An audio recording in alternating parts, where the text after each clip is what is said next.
សួស្តីខ្ញុំបាទសំអាតតារវុធសូមជម្រាបសួរបងប្អូនជនរួមជាតិពីចម្ងាយអ្វីដែលប្លែកអ្វីដែលថ្មីសម្រាប់ខ្មែរយើងមានជារៀងរាល់ថ្ងៃខ្ញុំចង់សំណេះសំណាលនិងជួយផ្ដល់ជាដំណឹងខ្លីៗពីនេះពីនោះសម្រាប់ប្រជាជាតិខ្មែរយើងទាំងអស់គ្នាដែលត្រូវការថែរក្សាបូរណភាពទឹកដីអធិបតេយ្យពេញលេញដែលយើងជាអ្នកគ្រប់គ្រងប្រទេសជាតិរបស់យើងទាំងអស់គ្នាក្នុងនោះរួមមានការការពារគ្រប់ច្រកល្ហកដែលចោលសៀមទន្ទ្រានឈ្លានពានយើងបានដឹងហើយភូមិជោគជ័យភូមិព្រៃច័ន្ទគឺជាភូមិពីរដែលពួកសៀមសង្គ្រាមថ្មិញចង់បានហើយដោយអំណះអំណាងរបស់ពួកគេយល់ឃើញថាការធ្វើនោះគឺស្ថិតក្នុងអធិបតេយ្យរបស់ពួកគេតែចៅសៀមខ្លួនឯងធ្វើចរិតផ្ដេសផ្ដាស់ចង់ទន្ទ្រានឈ្លានពានយកទឹកដីរបស់យើងគេចង្អុលកន្លែងណាថារបស់គេទន្ទ្រានយកកន្លែងនោះស្រះបន្លាលួសដាក់កងឡានគេថារបស់គេហើយគេត្រៀមអនុវត្តច្បាប់របស់គេមកលើទឹកដីនិងអធិបតេយ្យពេញលេញរបស់ខ្មែរទៅវិញប្រជាជាតិខ្មែរទូទៅទាំងក្នុងស្រុកទាំងក្រៅស្រុកត្រូវតែមានការប្រុងប្រយ័ត្នដោយការប្រយ័ត្នប្រយែងខ្ពស់ជាទីបំផុតទី1កុំបណ្ដោយខ្លួនឲ្យធ្លាក់ទៅក្នុងអន្លង់ដែលពួកវាអាចចាប់យើងដាក់ឡានវាធ្វើការចម្រិតធ្វើបាបយើងជាដើមឡាក់ការពារជារបងច្បាស់លាស់គឺមានវីរៈកងទ័ពជាតិខ្មែរដែលជាអ្នកតស៊ូបដូរផ្ដាច់ប្រទេសជាតិរបស់យើងយ៉ាងណាមិញយើងត្រូវដឹងថាសៀមធ្វើគ្រប់កលល្បិចទាំងអស់ពាក្យនេះចង់បាននេះតាំងតែពីសម័យដូនតាយើងរហូតមកដល់ឥឡូវសៀមវាអត់ចោលក្បួនខ្នាតទន្ទ្រានយកដីយើងទេចំណែកខ្មែរយើងចូលចិត្តភាពទន់ភ្លន់នៅពេលដែលគេចូលមកគៀកគេញ៉ាយញ័រដាក់យើងទៅយើងភ្លេចអ្វីទាំងអស់តែអ្វីដែលយើងត្រូវដឹងជាប្រជាជាតិខ្មែរយើងនឹងមិនបណ្ដោយខ្លួនយើងឲ្យធ្លាក់ទៅក្នុងសភាវៈដែលត្រូវបានគេទិញអារម្មណ៍ពីយើងបានត្រឹមតែគេមកលួងលោមញ៉ាយញ័រជាមួយយើងអត់អោនឲ្យទេព្រោះចោលវាមិនដែលអត់អោនឲ្យមនុស្សស្លូតត្រង់ទេយ៉ាងណាមិញមនុស្សស្លូតត្រង់ដូចជាខ្មែរនេះត្រូវតែមានភាពរឹងប៉ឹងជានិច្ចជានិរន្តរ៍កុំឆាប់ទុកចិត្តសត្រូវកុំសន្តិភាពជាមួយនឹងចោលឲ្យសោះយើងមិនអាចរស់នៅក្នុងសន្តិភាពជាមួយចោលបានទេលោកសួរទៅចោលវាមិនដែលផ្ដល់សេចក្តីសុខឲ្យយើងទេបើយើងឲ្យផលទៅវាអាចទុកមកឲ្យយើងដកដង្ហើមបានបន្តិចក្រោយមកវាចាប់ផ្ដើមធ្វើដដែលមកលើយើងជារៀងតារាមក37ខេត្តដែលបាត់បង់ទៅប្រទេសសៀមក៏ដោយសារតែដូនតាខ្មែរយើងមានភាពសន្តោសប្រោះប្រណីទៅលើមនុស្សដែលទៀបតូចជាងខ្លួនជាតារាចាំណាលោកអ្នកសៀមជាចៅយ៉ាងប្រកាសតែចៅសៀមវាខំប្រឹងអនុវត្តទៅតាមផ្លូវច្បាប់ដែលយើងជាមនុស្សស្លូតត្រង់មិនយល់ពីច្បាប់មិនចេះច្បាប់យើងអាចផុងខ្លួនដោយសារចោលថាយើងជាចោលទៅវិញប្រយ័ត្នណាបងប្អូនវាថាបាត់ឈប់បាញ់មិនមែនឈប់ជារៀងរហូតទេនឹងតាមคลิปខ្លីដែលខ្ញុំបាទឃើញនៅក្នុង Facebook ខ្ញុំនឹងភ្ជាប់ជាមួយនឹងជូនបងប្អូនគឺវាថាមេតបដែលរស់នៅក្នុងប្រទេសសៀមជាពិសេសរដ្ឋមន្ត្រីក្រសួងការពារជាតិសៀមបាននិយាយយ៉ាងប្រកាសថារឿងបាត់ឈប់បាញ់ពុំមែនឈប់រហូតទេបានន័យថានៅក្នុងគណៈពេលដែលវាចោទប្រកាន់ថាយើងឈ្លានពានទឹកដីវានឹងធ្វើការពារខ្លួនតាមទូនាទីរបស់វាទៅវិញไม่ใช่ว่าหยุดยิงแล้วหยุดยิงตลอดไปหยุดยิงแล้วถ้าเขามาล่วงล้ำที่ปไตยก็เดินทำตามอำนาจหน้าที่ได้เลยហេតុអីបានជាខ្មែរយើងត្រូវឲ្យចោលមកចង់ធ្វើយកលេសចោលប្រកាន់ឲ្យយើងជាចោលហើយវាវាយយើងហើយយើងត្រឹមតែអត់ធ្មត់ អត់មុតយើងជាមនុស្សល្អហើយតែបើចោលវាចេះតែវាយយកការអត់ធ្មត់នោះវាទៅតែមានដែនកំណត់អញ្ចឹងជាស្មារតីខ្ពស់សម្រាប់ប្រជាជាតិខ្មែរទាំងព្រះមហាក្សត្រទាំងថ្នាក់ដឹកនាំរហូតដល់ប្រជាជនដែលរស់នៅក្នុងប្រទេសកម្ពុជានិងក្រៅប្រទេសកម្ពុជាក្តីត្រូវមានការរឹងប៉ឹងជាដាច់ខាតយើងអត់ត្រូវចាញ់កលនយោបាយរបស់ពួកសៀមទេនយោបាយសៀមចង់ធ្វើជានយោបាយសង្គ្រាមផ្ទាល់សង្គ្រាមចិត្តសាស្ត្របំភ័យបន្លាចយើងឲ្យយើងខ្លាចយើងអត់ចាញ់កលវាទេខ្ញុំសូមសរសើរប្រជាជាតិខ្មែរជាប្រជាជនដែលរស់នៅក្នុងទឹកដីនៃប្រទេសកម្ពុជាជាពិសេសនៅក្នុងតំបន់ភូមិព្រៃច័ន្ទនិងភូមិជោគជ័យលោកអ្នកមានគុណដល់ជាតិយើងយ៉ាងខ្លាំងមានគុណត្រង់ណាត្រង់តែលោកអ្នកតស៊ូការពារទឹកដីនិងបូរណភាពដែនដីរបស់យើងពិសេសអធិបតេយ្យពេញលេញដែលខ្មែរមានគឺខ្មែរជាម្ចាស់ប្រទេស 181,035 គីឡូម៉ែត្រការ៉េអញ្ចឹងលោកអ្នកនៅភូមិព្រៃច័ន្ទលោកអ្នកនៅក្នុងភូមិជោគជ័យនិងអ្នកកិច្ចការងារទូទៅនៅក្នុងកន្លែងទាំងវិរៈកងទ័ពយើងទាំងព្រះសង្ឃយើងសិតសឹងតែមានគុណបំណាច់ទៅលើប្រទេសជាតិរបស់យើងគឺ 181,035 គីឡូម៉ែត្រការ៉េដែលជាស្នាប្រហោះបន្សល់ទុកពីព្រះបរមរតនកោដ្ឋនៃយើងទន្ទឹមនេះថ្ងៃនេះគឺជាថ្ងៃប្រារព្ធនៅព្រះបរមរតនកោដ្ឋនៅឯស្រុកខ្មែរចឹងយើងទាំងអស់គ្នាជាខ្មែរត្រូវតែស្គាល់ពីតម្លៃជាតិសាសន៍របស់យើងនាំគ្នាគោរពស្រឡាញ់គ្នាប្រសើរជាងការប្រមាថតេះដៀលមើលងាយគ្នានេះជាសាររបស់ខ្ញុំសម្រាប់ប្រជាជាតិខ្មែរទាំងអស់យើងជាប្រជាជាតិអច្ឆរិយៈយើងប្រកាសជាមានពូជអម្បូរជាខ្មែរអ្នកជាមានទស្សនៈក្នុងកិច្ចការងាររស់នៅដោយសេចក្តីថ្លៃថ្នូរក្រមសីលធម៌និងមានការអភិរក្សគ្រប់បែបយ៉ាងពីកេរដំណែលរបស់ដូនតាយើង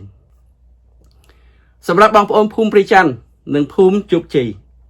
និងវិរៈកងទ័ពយើងត្រូវធ្វើការប្រយ័ត្នប្រយែងបានខ្ពស់កុំឲ្យចោលសៀមវាទន្ទ្រានហើយវាចាប់ទៅយើងចោលវាចាប់យើងដាក់រថយន្តវាយកទៅធ្វើបាបដើម្បីធ្វើការគំរាមកំហែងឲ្យយើងបោះបង់ភូមិព្រៃច័ន្ទនិងភូមិជោគជ័យដោយសារតែហេតុវាប្រើអំណាចចោលមកលើអំណាចច្បាប់របស់រដ្ឋនិងអន្តរជាតិបើចោលវាខ្លាចអន្តរជាតិវាមិនមែនជាចោលទេអញ្ចឹងការចរចារវាងខ្មែរយើងជាមួយសៀមផ្នែកជាមួយពួកទាហានក្តីមេបញ្ជាការក្តីផ្នែកជាមួយនឹងរដ្ឋាភិបាលក្តីយើងត្រឹមតែបានធ្វើឲ្យត្រឹមតែល្អមើលដែលវាបង្គ្រប់កិច្ចឲ្យដឹងថាវាជាមនុស្សដែរគ្រប់ច្បាប់តែតាមការពិតចរចាបដាវាគម្រាមយើងបដាហើយវាយកដីយើងបដាកន្លែងហ្នឹងការអត់ធ្មត់របស់យើងពេលខ្លះយើងអាចមានការខ្មាស់អៀនចំពោះចៅសៀមឆ្លៀនពៀនវាមិនគោរពបទឈប់បាញ់តាំងពីដើមកាលមកកុំថាបទឈប់បាញ់សូម្បីតែស្ដេចរបស់សៀមទទួលយកផែនទីពីបារាំង50ផ្ទាំងគឺ50ច្បាប់ចម្លងនៅក្នុងការទទួលស្គាល់ព្រំប្រទល់ដែនដីបារាំងសៀមតាំងពីឆ្នាំ1904និង1907មកម្លេះតែអាចารย์សៀមក្រោយកើតមកវាអត់ខ្វល់រឿងស្ដេចនេះទទួលទេចឹងហើយបាទខ្ញុំប្រាំថាសូមឲ្យសៀមទាំងអស់ដែលល្អនាំចោលឲ្យខ្លាយជាមនុស្សល្អគោរពស្ដេចរបស់ខ្លួនផងអញ្ចឹងបើសៀមវាពិតជាចង់រក្សាសន្តិភាពពួកសៀមម៉ាត់ណាក៏យកភាសាខ្មែរទៅដែរខ្មែរយើងអានសន្តិភាពវាថាសន្តិភាពដូច្នេះខ្មែរយើងអត់ចាំបាច់រៀនសៀមទេក៏អាចនិយាយជាមួយពួកវាបានអញ្ចឹងបានឃើញវិរៈកងទ័ពរបស់យើងឈរនិយាយជាមួយអាចារ្យសៀមសិទ្ធិភាសាសៀមទៅវិញហើយសូមផ្ដាំថាទោះបីបងប្អូនចេះក៏ដោយនិយាយខ្មែរដាក់វាព្រោះវាជាខ្មែរដែរហើយវានិយាយខ្មែរដាក់យើងវិញបើវាអត់ចេះនិយាយខ្មែរទេយើងអត់ចេះនិយាយសៀមទេវាហ៊ានប្រហែលយើងចាត់ការវាដូចវាគម្រាមធ្វើបាបយើងអញ្ចឹងនេះគឺជាការដែលសំខាន់ជាសារផ្ដាំផ្ញើដោយសេចក្តីស្មោះត្រង់កុំស្លូតរហូតដល់តែស្លាប់អត់ត្រូវកុំអោនឲ្យគេវាយឈឺបានងើបតគេក៏មិនត្រូវការអត់ធ្មត់របស់ខ្មែរត្រូវមានដែនកំណត់សម្រាប់ ប្រជាជាតិខ្មែរទាំងមូលតែលើការជាក់ស្ដែងប្រជាជននៅភូមិព្រៃច័ន្ទនិងភូមិជោគជ័យនិងព្រះសង្ឃនិងវីរៈកងទ័ពរបស់ខ្មែរយើងគឺជាប្រជាជាតិខ្មែរដែលគួរឲ្យកោតសរសើរនិងគោរពនៅសេចក្តីក្លាហានជាទីបំផុតលោកទាំងអស់គ្នានៅតំបន់នឹងការពារទឹកដីរបស់ខ្មែរ 100% ខ្ញុំសូមអំពាវនាវដល់បងប្អូនទាំងអស់ដែលអាចមានធនធានជួយជាអង្គជាមហូបអាហារដល់ពួកគាត់ព្រោះគាត់កន្លែងតតាំងការពារទឹកដីគាត់មានបានទៅរកអីទទួលទានសម្រាប់ជីវិតគាត់តែគាត់មានប្រាក់ឯណាសន្សំដើម្បីរស់យើងប្រទេសយើងខុសពីប្រទេសដទៃដែលគេមានធូធាប្រទេសដទៃមានធូធាអ្នកក្រដូចយើងអញ្ចឹងរដ្ឋគេចិញ្ចឹមផងសូមឲ្យតែធ្វើសេចក្តីល្អទេរដ្ឋគេសប្បាយចិត្តហើយតែយើងរស់តែខ្លួនឯងគ្រប់គ្នាទាំងអស់តាំងពីដូនតារហូតមកដល់សម័យលើទោះបីការម្ដាយខ្ញុំនៅរស់ក៏ដូចតែគ្នាអត់មានបានទទួលអីពីអ្នកណាក្រៅអំពីរស់ទទួលទានខ្លួនឯងចិញ្ចឹមខ្លួនឯងហើយការពារទឹកដីរបស់យើងយ៉ាងណាក៏ដោយសង្ឃឹមថាថ្ងៃក្រោយប្រទេសយើងនឹងមានលក្ខណៈសម្បត្តិគ្រប់គ្រាន់ជួយចិញ្ចឹមប្រជាជនក្រីក្រជួយរកទីផ្សារឲ្យប្រជាជាតិយើងបានរស់រានខ្លាយជាអ្នកមានបានអ្នកធ្វើល្អមកលើយើងតបសេចក្តីល្អដោយសេចក្តីត្រឹមត្រូវនោះគឺជាការតបគុណដោយសេចក្តីល្អប៉ុន្មានថ្ងៃនេះគេឲ្យមន់យើងមួយយើងមកស្ងោស្រាប់ថ្ងៃស្អែកឡើងយើងឲ្យគូគេមួយវិញដើម្បីសងគុណគេអានឹងខុសហើយបងប្អូនណាហើយដល់ថ្នាក់មួយទៀតដែលខ្មែរយើងទម្លាប់មិនត្រឹមត្រូវមួយយើងត្រូវការដឹងគុណមនុស្សត្រឹមតែជាសភាវៈនៅសេចក្តីក្រមសីលធម៌ត្រឹមត្រូវតែប៉ុណ្ណោះតែកុំឲ្យដឹងគុណអ្នកនឹងរហូតដល់តែបាត់បង់អ្វីខ្លួនឯងជាខ្មែរនោះមិនមែនជាខ្មែរដែលមានការចេះដឹងទេចេះដឹងគឺមានន័យថាម៉េចចេះដឹងស្រឡាញ់ទឹកដីចេះដឹងស្រឡាញ់ប្រជាជាតិខ្លួនឯងចេះដឹងស្រឡាញ់វប្បធម៌អរិយធម៌សិលធម៌របស់ខ្មែរចៅសៀមកូពីពីយើងទាំងអស់បងប្អូនសៀមគឺជាក្រុមជនតៃដែលចេញពីតំបន់យូណានត្រូវបាន Han Empire បណ្ដេញចេញមកហើយតប Mongols អបចិនណាគេអាតៃចេញមកពឹបវាយដេញប៉ោងកតុយរត់មកដល់ស្រុកយើងឲ្យស្ដេចខ្មែរជួយសំណាងបានជាវីរ៉ាម៉ាន់ The 7បានជាវីរ៉ាម៉ាន់ទី7លោកជួយការពារទៅអាណិតនោះតែមិនដឹងអាតៃខលខូចថ្ងៃក្រោយវាសងំពង្រីកខ្លួនវាហើយយកទឹកដីយើងឯណាតែជាមិនថ្មីទេនោះគឺជាប្រវត្តិហើយយើងមិនឲ្យប្រវត្តិដើរជន់តាមប្រវត្តិចាស់របស់យើងឡើយយើងត្រូវតែមានការរើបំរាស់ជាសភាវៈប្រជាជនខ្មែរសប្តាហ៍ថ្ងៃនៅក្នុងភូមិព្រៃច័ន្ទនិងភូមិជោគជ័យសប្តាហ៍ថ្ងៃនិងវិរៈកងទ័ពយើងល្អខ្លាំងណាស់គ្មានពីណាល្អស្មោះត្រង់ហើយមានការគោរពគ្នាដូចខ្មែរទេមានតែខ្មែរទេអ្នកណាក៏ចាត់ទុកថាខ្មែរជាប្រទេសដែលមានអរិយធម៌ញញឹមរាក់ទាក់គួរជាទីគោរពស្រឡាញ់សៀមលឺយើងគេហៅថាប្រទេសស្មើប្រទេសញញឹមអាសៀមវាខំអួតថាវាញញឹមដែរតែអានោះញញឹមកុហកអានោះ Thai to the world កុហកពិភពលោកតែខ្មែរញញឹមដោយសេចក្តីស្មោះត្រង់គឺប្រយ័ត្នទី1មិនអនុញ្ញាតឲ្យវាចូលមកចាប់យើងប្រេះផ្ដាស់យើងវាយតវាវិញអត់ឲ្យវាអស់ពីណាម្នាក់ចេញពីដែនដីរបស់យើងដាក់ឡានទៅវាទៅធ្វើបាបទេចាប់វាវិញបងប្អូនខ្មែរយើងមកកណោប្រុសលុយសឹងអីហើយបើឃើញប្រុសចូលចាប់បើវាចាប់យើងចាប់វាស្រីកុំទុកនៅទំនេរយកទៅបងវាយក្បាលវាដើម្បីវាសងល់ដូចយើងកាច់កត្រីវាយកត្រីរស់ខ្វល់ត្រីរស់អញ្ចឹងដាក់ឯងចូលក្នុង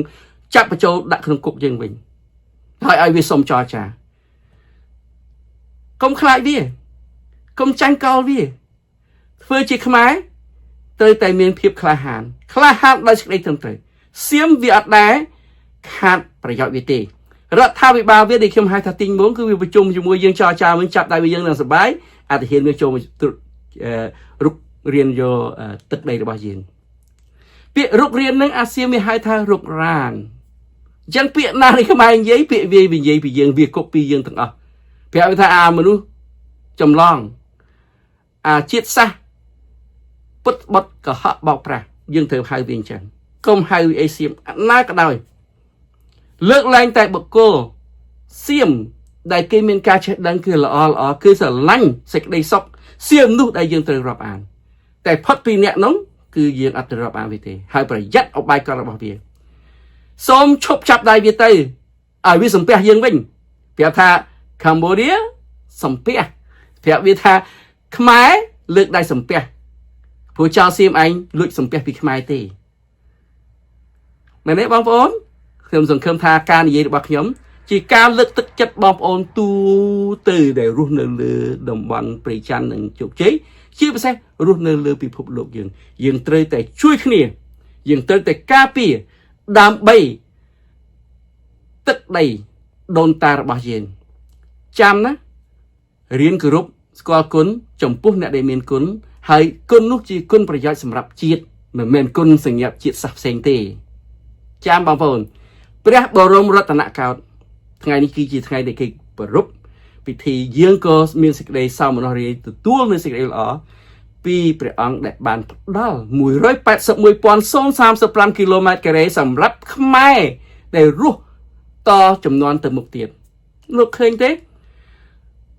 ព្រះបរមរតនកោដ្ឋលោកអត់ដែលចង់បានអ្វីទាល់តែសោះគ្រាន់តែនិយាយប្រាប់តែមានតែ 35,000 នៅក្នុងគណនីអាពួកដតេទៀតមើងនិយាយកុំប្រសាសន៍ណាព្រះបរមរតនកោដ្ឋបើសិនតែត្រឹមតែរាប់វិញតែប្រាសាទមួយសៀមអត់មានលុយទិញផង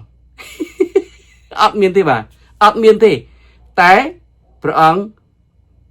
មិនចង់បានអ្វីទាំងអស់ក្រៅពីឲ្យកូនចៅបានសុខអញ្ចឹងកូនចៅដែលចំនួនក្រោយនេះដែលយើងរស់នៅនេះត្រូវតែស្គាល់គុណូបការៈរបស់ព្រះបរមរតនកោដ្ឋដែលលោកបានដឹកនាំប្រទេសយើងទោះបីឆ្លងកាត់ព្យុះភ្លៀងគ្រោះថ្នាក់ងើបឡើងវិញយ៉ាងណាក៏ដោយក៏លោកបានតម្កល់